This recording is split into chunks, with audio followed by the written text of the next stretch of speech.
Hello everyone, আজকে চলে আসছি সকিনার মাজারে। এখানে 3 দিন ব্যাপী একটা উরুস হয়, তো প্রতি বছরে একবার। তো চিন্তা করলাম যে আপনাদেরকে সাথে নিয়ে এই উরুসটা উপভোগ করব, এই জন্য ভিডিও করা। তো সামনে দেখতে পাচ্ছেন একটি জটলা। এখানে মনে করতে পারেন ঘ্যানঘাম লাগছে কিনা, মারামারি লাগছে কিনা, কিন্তু না। এই মাজারে থাকছে মহিষের মাংস দিয়ে ভুনা খিচুড়ি। তো এই ভুনা খিচুড়ি নেওয়ার জন্যই এত কারাকারি, এত জটলা। এই খিচুড়িটা নাকি অনেক সুস্বাদু। তো আজকে পুরো মাজারটা ঘুরিয়ে দেখাবো। তো দেখতে হলে আমার সাথেই থাকেন। আমার সামনে আছে আলী ভাই, যে আলী ভাই দেখতে পাচ্ছেন। আলী ভাই এখন পুরো মাজারটা আপনাদেরকে দেখাবে। তো চলুন আলী ভাইয়ের সাথে। আসুন আজকে আপনাদেরকে ঘুরিয়ে ফিরিয়ে দেখাবো আজকে মাজারের চতুর্দিক দিয়ে যে অসাধারণ যে ফিচারগুলি আছে এগুলি আপনাদেরকে দেখাবো আজকে। আসুন আমাদের পাশে থাকুন আর দেখতে থাকুন।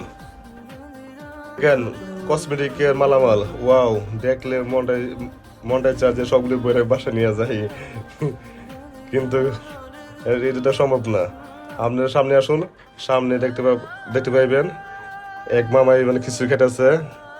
আর সামনে যে একটা বয়স আছে, তো এই বয়সটা কালকে জবাই করা হবে। 3 দিনে 3টা বয়স। দেখেন ওয়াও বয়সটা, ওয়াও বয়স, তুমি কি করতেছো? কি খবর? আবার খাওয়া দাওয়া হয়েছে ঠিক মত না?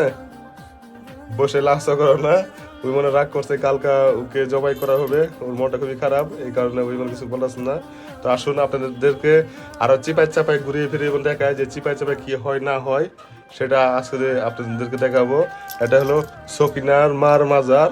আসুন আপনারা সবাই পাশে থাকুন, দেখতে থাকুন, আর আসল দেখতে থাকুন। Let's go.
তো ভিউয়ার, ভিডিওর শুরুতে যে বললাম যে এই খিচুড়িটা অনেক সুস্বাদু, এই জন্য আর লোভ সামলাতে পারি নাই, আমরাও বসে গেলাম খিচুড়ি খাওয়ার জন্য। তো আসলে এই খিচুড়িটা অনেক সুস্বাদু, যা বলার মতো না। খিচুড়ি অনেক খাওয়া হয়েছিল, কিন্তু এটার মতো এরকম মজা খিচুড়ি মনে হয় আর খাই নেই। তো খিচুড়িটা অনেক মজা। তো আলী ভাই খাইতেছে, যে কামাল ভাই খাইতেছে। তো আমরা যেখানে বসা আছি এটা হলো এই মাজার যাদের, যে সেই পরিবারের একজন শিশু কাকার বাড়ি। তো আমরা এখানেই বসে খাইতেছি।